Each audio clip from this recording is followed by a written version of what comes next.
Hey everybody, it's Party Elite here with another episode of Total Breakdown. We've got another great battle from the Warhammer Fantasy League, a link to which is in the description below. We're going to be seeing today a battle between Clashland Soothsayer and Shetland Apache as they face off as Tomb Kings and Dwarfs. We begin, of course, with talk of composition and deployment, and you'll see very quickly that both sides have come very well equipped for the task at hand. The Tomb Kings are led by Arkan the Black atop his chariot, while back here we have a Necrotech providing support to all of the constructs, also atop a chariot. Up front, the front line consists of 4 units of skeleton warriors, while right behind them we've got these Tomb Guard, Ushapti, Tomb Guard with halberds, and another unit of Ushapti forming a line. Behind that, we've got the Hemrian War Sphinx, of course, anti-infantry and armor-piercing, able to bound through the front line or come in for flanking maneuvers to cause that extra morale damage. And up front, the Carrion are probably hoping to shut down range support with the Tomb Scorpion over here and over here. Vanguard deployed, anti-infantry, armor-piercing, hoping probably to come in for flanking and rear charges wherever the battle starts, getting that extra morale damage in. Now, so you'll see there is a lot of armor-piercing and anti-infantry capabilities, as you can expect when going up against the Dwarfs, and the Dwarfs are also very well equipped. We've got Thorgrim, Grudgebearer, in charge atop his throne alongside a Thane, and the front line consists of 4 units of Slayers, one of them being the Dragonback Slayers. So a lot of anti-large over here. To the left, we've got these Dwarf Warriors, and to the back right, we have these Dwarf Warriors as well, while in the center, we've got the Rangers with great weapons and Ulthar's Raiders, and these guys are both, of course, armor-piercing in melee and in range, and Ulthar's Raiders bring with them marked by Ulthar as well. At the back, meanwhile, we've got the Longbeards with great weapons, we also have the Grumbling Guard, and finally the Peak Gate Guard. So a lot of armor damaging and armor piercing capabilities on the Dwarfs. So let's take a look at how this all breaks down. Both sides have to be rather aggressive, as neither has brought with them any artillery. As they move in to close the gap, though, the Dwarfs being a little bit slower will probably get the high ground advantage somewhere over here if the Tomb Kings pursue aggressively, and there's no reason for them not to. We're actually going to kick it up a notch as these guys close the gap, and the Tomb Kings are in a bit of a precarious situation. All those Slayers up front are very dangerous. The Skeleton Warriors aren't going to have a good time, and all the constructs are, of course, large, so it's a dangerous situation for the Tomb Kings to be in, and you can see they're very cautiously moving forward, hoping to get some ideal engagements. You can see the Carrion here pushing forward and maybe scouting, making sure nothing gets too tucked away or hidden in the trees over here, taking an opportunity maybe to dive into some range support, while the Tomb Scorpion over here has pushed up ever so slightly, but again, staying hidden. We also have Arkan over here pushing off to the side alongside the War Sphinx and the Necrotech, so that's a lot of anti-infantry moving off to the side, hoping to maybe get some flanking maneuvers in once the front lines engage, or maybe push in and chase after some of that range support. The Carrion, meanwhile, you can see, have pulled off to the side, keeping their distance, of course, from all of those Raiders and the Rangers, not wanting to get shot down, while the War Sphinx over here hurting the Thane ever so slightly with some of those early shots. And you can see the front lines are still lining up while these Slayers are closing the gap over here. They do not care about any of these frontline engagements. They will make such quick work of these Skeleton Warriors, and you'll see in just a moment's time over here, as these Slayers go diving into the Skeleton Warriors, these Skeleton Warriors start to melt away. The Slayers have 38 and 32 as their melee attack and melee defense, while the Skeleton Warriors have 18 and 22. There is absolutely no chance for the Skeleton Warriors to survive in a one-on-one situation against the Slayers.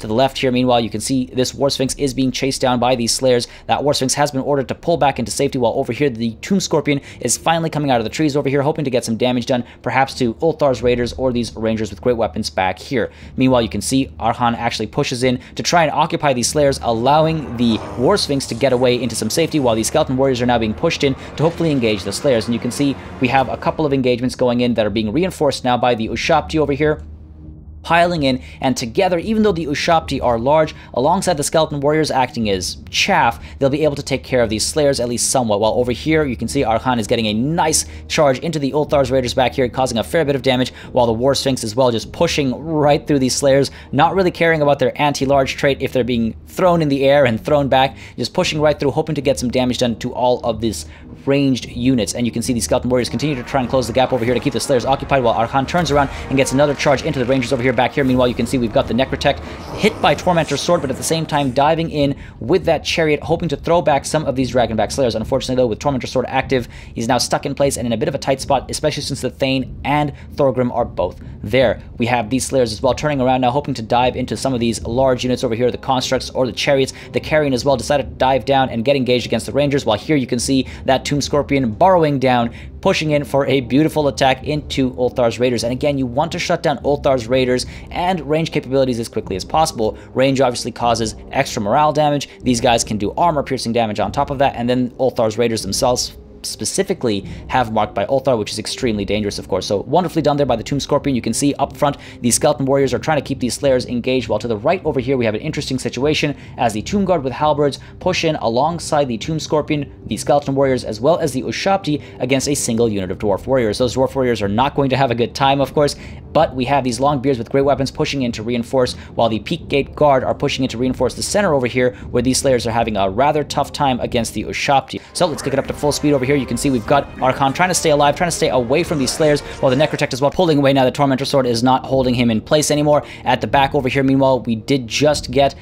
the Libra Mortis activated to try and keep some of these units alive. The Carrion especially are in a bit of a tight spot. They are at critical binding. They could start crumbling now. So trying to keep them alive, avoid the physical damage that comes in from some of these units beating away at the various constructs back here. So good use of the Libra Mortis back there. And you can see these Dwarf Warriors here trying to give chase, I think, to Archon the Black, hoping to hold him in place as he pulls back into some safety. The Ushabti over here pull away as the Tomb Scorpion comes through and gets a nice charge into the backs of these Slayers, as well as the Peak Gate Guard. And to the right over here, you can see we do have the Longbeards diving into combat, but of course, with the help of the Realm of Souls, the Tomb Kings on that right flank are managing to stay alive. They've avoided any damage, while in the center over here, you can see we have the Purple Sun going down, causing a fair bit of damage to these Slayers. Great use of magic. The Slayers are unbreakable. They will take a lot of damage, and they will deal a lot of damage, so might as well take care of them using magic, keeping your units safe. Unfortunately, though, a fair number of those Tomb Guards get caught up in the Purple Sun as well, and they take a fair bit of damage, while back here you can see the Ulthar's Raiders as well as Rangers with great weapons are being scared off. The War Sphinx has caused terror across the board. The Tomb Scorpion here chasing back here,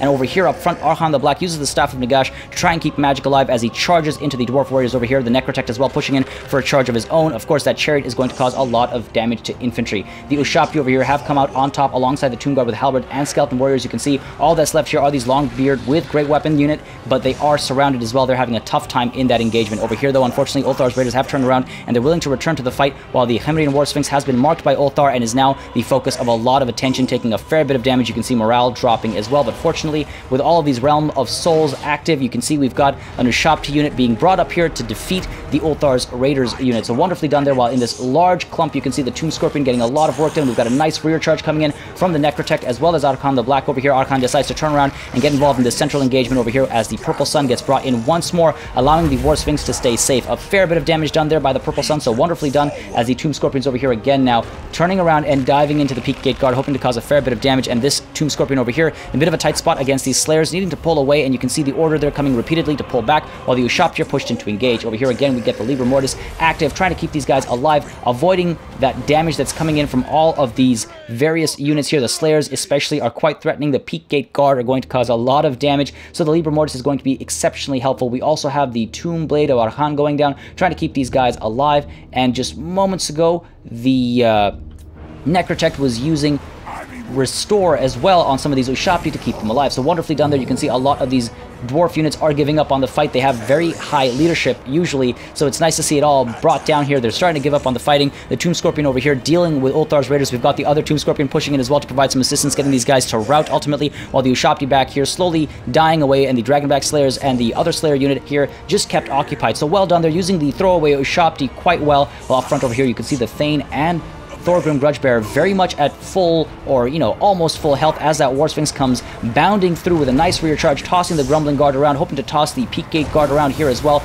But unfortunately, Dwarf leadership is very much willing to stick around and fight, and there's a bit of a tight spot here now as the Ushabti start to crumble and fall apart. And over here as well, you can see the Tomb Guard are having a bit of a tough time. Of course, the Skeleton Warriors are not enjoying the situation whatsoever, while the Tomb Scorpion is trying to provide some assistance. Back here, meanwhile, we have the Necrotect getting a beautiful amount of cycle charging going down as the Tomb Scorpion over here again dives into these Dwarf Warriors, hoping to finish them off once and for all. And the War Sphinx, again under the assistance of Restore, was able to replenish some of its hit points and is now turning around to try and get a nice charge in here, maybe free up some of these Ushabti as they are in some tight spots. Of course, the Thane there is quite active, getting a fair bit of damage done. The War Sphinx is hoping to maybe separate these guys from Thorgrim Grudgebearer. Unfortunately, he is on his throne, so he does count as large. The anti-infantry there is not going to be doing anything, and you can see Tormentor Sword does go down over here, trying, I think, to keep Archon in place and hoping to eliminate him and drop leadership among the Tomb Kings. While over here, you can see the Tomb Scorpion just diving around, avoiding these Slayers and maybe pushing in towards the Rangers over here, again, trying to eliminate that range support. You can see the War Sphinx, though, pushing in, again, assisted by Restore here, trying to keep hit points up,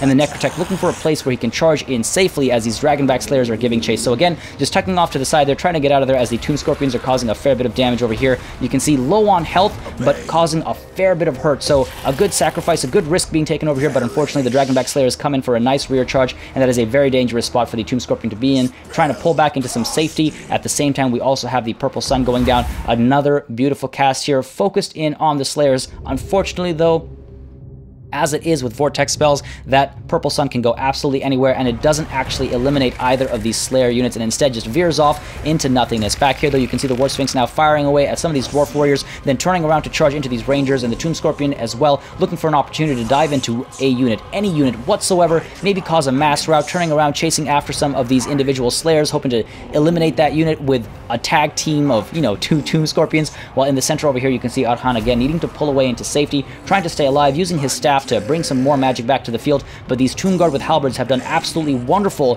in holding the line. Their melee defense has worked out quite well for them. They have managed to survive for so long, but unfortunately now they are crumbling away, so that's not an ideal situation. You can see we've got all of these constructs back here with the Necrotect as well, trying to take care of the Slayers, trying to finish them off once and for all, while over here these constructs are diving into this unit of Dwarf Warriors again, hoping to eliminate them as we turn around and get a nice set of charges into the backs of all of these Slayers, the Peak Gate Guard, the Grumbling Guard. Everything's being just tossed around over here, including Thorgrim Grudgebearer despite his throne. The Ushabti come in as well, and you can see we have great use of morale damage with all of these rear charges coming in. So those Tomb Guard with halberds have done more than just hold the line. They've just made sure that everything stays pinned in place so the rear charges can do as much morale damage as possible where it can happen. Of course, the Slayers naturally are very much so willing to fight as they are unbreakable, but they have just been killed, which certainly helps take care of them. The Libra Mortis goes down as well, reducing how much physical damage these units are taking on the side of the Tomb Kings, and you can see we've got the Necrotect as well now, hoping to dive in as this Tomb Scorpion now throwing around the Thane, trying to get some damage in to Thorgrim as well, trying to reduce once and for all Dwarven leadership, as back here we've got these Slayers, 3 Slayers just kind of marching their way towards maybe these Ushabti, hoping to cause some damage, but the Tomb Blade of Arhan goes down, once again trying to keep these guys alive. Just the massive clump over here is most certainly in favor of the Tomb Kings. They take every advantage they can as the Necrotech turns around, throws some of these Slayers around, kills 2 of them, only 1 Slayer left on the battlefield, and he doesn't stand much of a chance. A Pyrrhic victory for the Tomb Kings.